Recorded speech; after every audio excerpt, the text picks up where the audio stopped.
This talk is about managing stress and flare-ups to gain an understanding about the role of stress in flare-ups of pain and what we can do about it. So a flare-up can be described as a sharp increase in pain in response usually to an activity that you've done, but it can also be influenced by psychological and social factors as well. It's normal to have periods of time where our pain might be a little bit more sensitive than others. There's a wide range of things that can cause a flare-up, and everyone will be a little bit different. The key thing is really learning what works for you in managing that flare-up so that we can make your journey to success a little bit less bumpy and a little bit more controlled. So the first thing we want to do is to try and prevent a flare-up. We can do this by planning and pacing your activities, keeping yourself active and managing stress through relaxation strategies. When you can't prevent a flare-up, what you do about that flare-up can really make a difference. So think about those pain relieving strategies, keeping yourself moving, think about your stress relief. This can make a real difference to how often you have flare-ups, how long those flare-ups last, and how severe they are. So what is stress? Stress is our psychological, emotional, and physical response to pressure. Sometimes the weight of that pressure outweighs our coping mechanisms, and that's when we start to feel anxious or stressed. The physical effects of stress are numerous and are listed on the slide. Some of these might feel familiar from, for example, before you sit an exam or before a first date.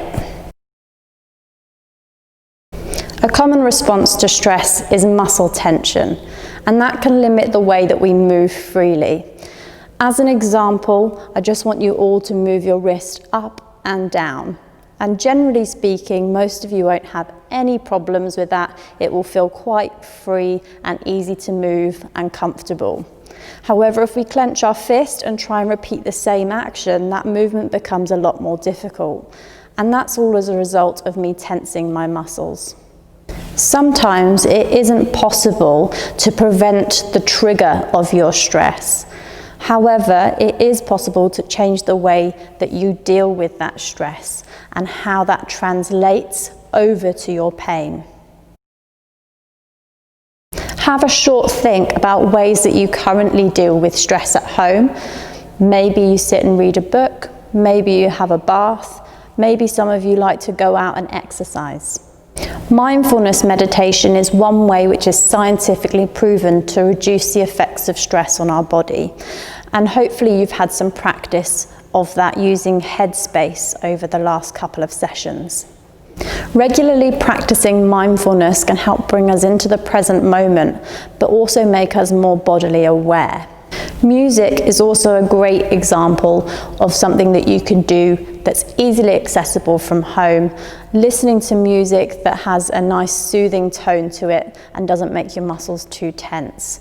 Your choice in the genre is up to you. Exercise can also be a great tool for stress relief. Think about a type that you're going to enjoy, and that is going to be the best type for you because you're going to be willing to do it on a more regular basis.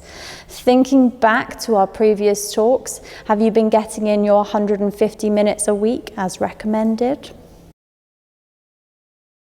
So what can cause stress?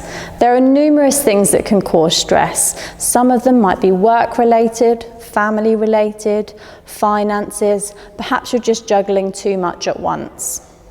Because we all lead lives that can be really quite stressful at times, it's important that you're assertive to your needs and stand up for your values and what you believe in. It's a matter of balancing your values versus the importance of someone else's values in your life and making a decision based on that.